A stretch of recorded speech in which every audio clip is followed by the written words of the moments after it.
Berikut ini akan saya paparkan tentang Jurnal Refleksi Dwi Mingguan Modul 3.1. Dipaparkan oleh saya, Nilawati Wardani, SPD MSI, calon guru penggerak Angkatan 6.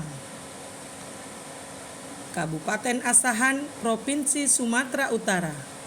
Guru SMA Negeri 1 Kisaran.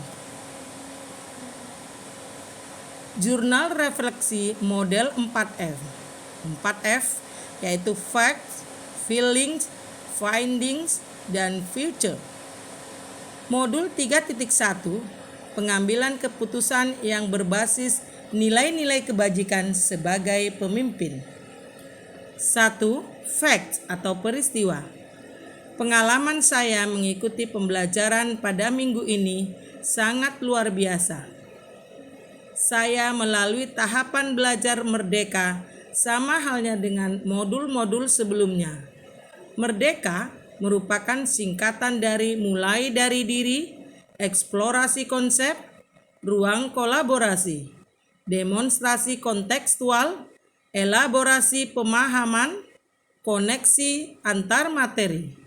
Aksi nyata, tahap mulai dari diri, saya melakukan kegiatan yang bertujuan untuk mengaktifkan pengetahuan awal atau prior knowledge dan mengamati keterampilan seorang pemimpin dalam pengambilan keputusan dengan berada di antara berbagai pemangku kepentingan. Di antaranya, tahap eksplorasi konsep merupakan tahap di mana saya bereksplorasi secara mandiri untuk memahami konsep pengambilan keputusan berbasis nilai-nilai kebajikan sebagai seorang pemimpin dalam sekolah sebagai intuisi moral, menjelaskan pentingnya pengambilan keputusan seorang pemimpin yang berdasarkan 3 unsur, yaitu berpihak pada murid, bertanggung jawab, serta berdasarkan nilai-nilai kebajikan universal, dan menganalisis nilai-nilai kebajikan yang terkandung dalam sebuah pengambilan keputusan dilema etika. Murid, orang tua murid, guru, yayasan, dan pihak komunitas sekolah. Tahap ruang kolaborasi. Di sini atau di tahap ini saya melakukan kolaborasi di ruang virtual untuk saling berbagi, berkolaborasi, dan menerapkan keterampilan pengambilan keputusan berdasarkan 4 paradigma, 3 prinsip, dan 9 langkah pengambilan dan pengujian keputusan dengan peserta calon guru penggerak. Tahap demonstrasi kontekstual.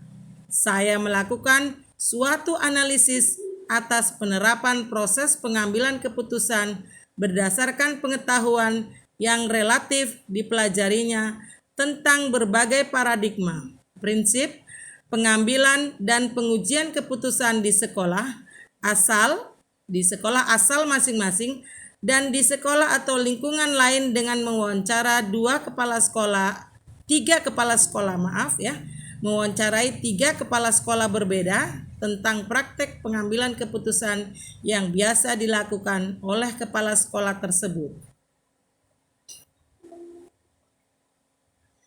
Tahap elaborasi. Saya melakukan elaborasi pemahaman tentang paradigma, prinsip, dan pengujian keputusan.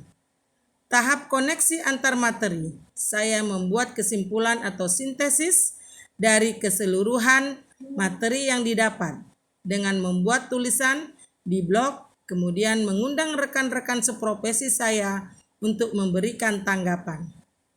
Tahap aksi nyata.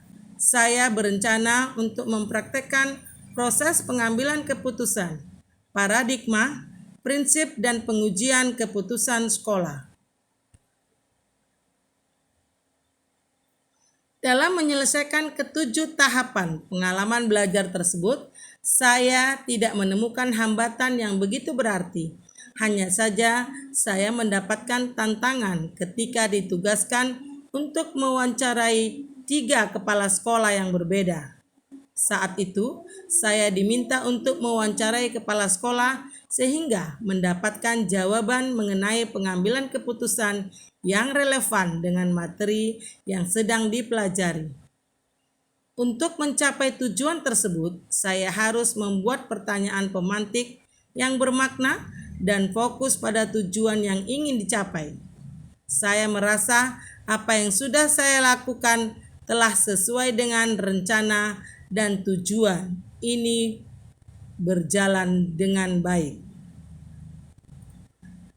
2. Feelings atau perasaan.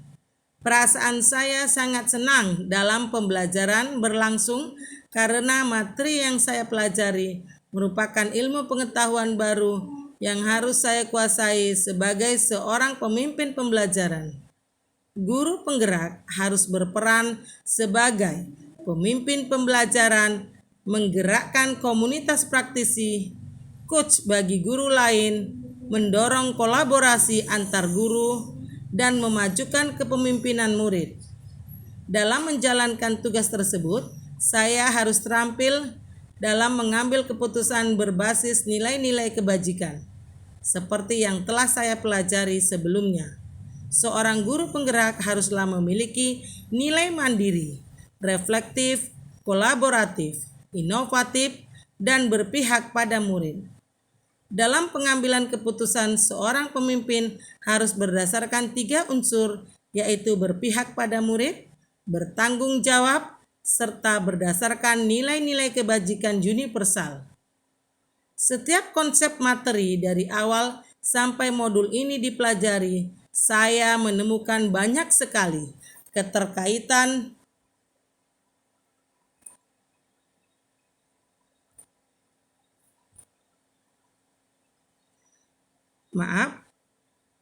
saya ulangi.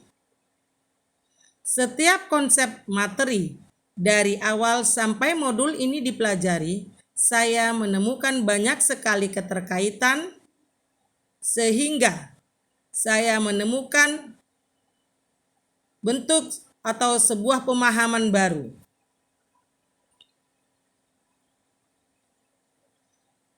Tahap berikutnya yaitu findings atau pembelajaran. Pembelajaran yang saya dapatkan dari modul 3.1 tentang pengambilan keputusan berbasis nilai-nilai kebajikan sebagai pemimpin adalah dalam keterampilan pengambilan keputusan seringkali berbagai kepentingan saling bersinggungan dan ada pihak-pihak yang akan merasa dirugikan atau tidak puas atas keputusan yang telah diambil. Kegiatan pengambilan keputusan adalah suatu keterampilan. Semakin sering kita melakukan, maka semakin terlatih, fokus, dan tepat sasaran. Sesulit apapun keputusan yang harus diambil untuk permasalahan yang sama-sama benar. Sebagai seorang pemimpin, kita perlu mendasarkan keputusan kita pada 3 unsur, yaitu berpihak pada murid, berdasarkan nilai-nilai kebajikan universal, dan bertanggung jawab terhadap segala konsekuensi dari keputusan yang diambil. Ketika kita menghadapi situasi dilema etika, akan ada nilai-nilai kebajikan mendasar yang bertentangan seperti cinta dan kasih sayang, kebenaran atau keadilan, kebebasan, persatuan, toleransi, tanggung jawab, dan penghargaan akan hidup. Paradigma yang terjadi pada situasi dilema etika yang bisa dikategorikan seperti di bawah ini. 1. Individu lawan kelompok atau individual versus community. 2. Rasa keadilan lawan rasa kasihan atau justice versus mercy. Yang ketiga, kebenaran versus kesetiaan atau truth versus loyalty. 4. Jangka pendek versus jangka panjang atau short term warming term vs warming term. 3 prinsip pengambilan keputusan. 1. Berpikir berbasis hasil akhir atau end-based thinking. Yang kedua, berpikir berbasis peraturan atau rule-based thinking. 3. Berpikir berbasis rasa peduli atau care-based thinking. Untuk memandu kita dalam mengambil keputusan dan menguji keputusan yang akan diambil dalam situasi dilema etika ataupun bujukan moral yang membingungkan, ada 9 langkah yang dapat Anda lakukan, yaitu mengenali nilai-nilai yang saling bertentangan. 2. Menentukan siapa yang terlibat dalam situasi ini. Yang ketiga, mengumpulkan fakta-fakta yang relevan dengan situasi ini. Yang keempat, pengujian benar atau salah atau uji legalitas, uji regulasi atau standar profesional, uji intuisi, uji publikasi, dan uji panutan atau idola. Yang kelima, pengujian paradigma benar lawan benar. Yang keenam, melakukan prinsip resolusi. Yang ketujuh, investigasi opsi trilema. Yang kedelapan, buat keputusan. Yang kesembilan, lihat lagi keputusan dan refleksikan.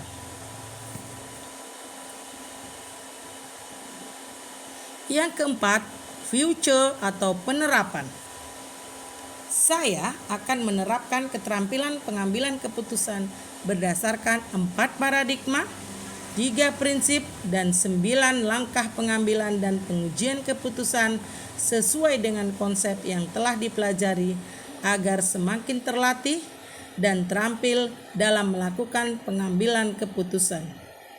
Tidak hanya itu, saya akan membagikan informasi terkait pemahaman materi baru yang saya pelajari dalam modul 3.1 ini kepada rekan guru yang lain melalui berbagai media, baik itu secara langsung maupun melalui berbagai media informasi digital yang mudah diakses oleh rekan guru yang lain.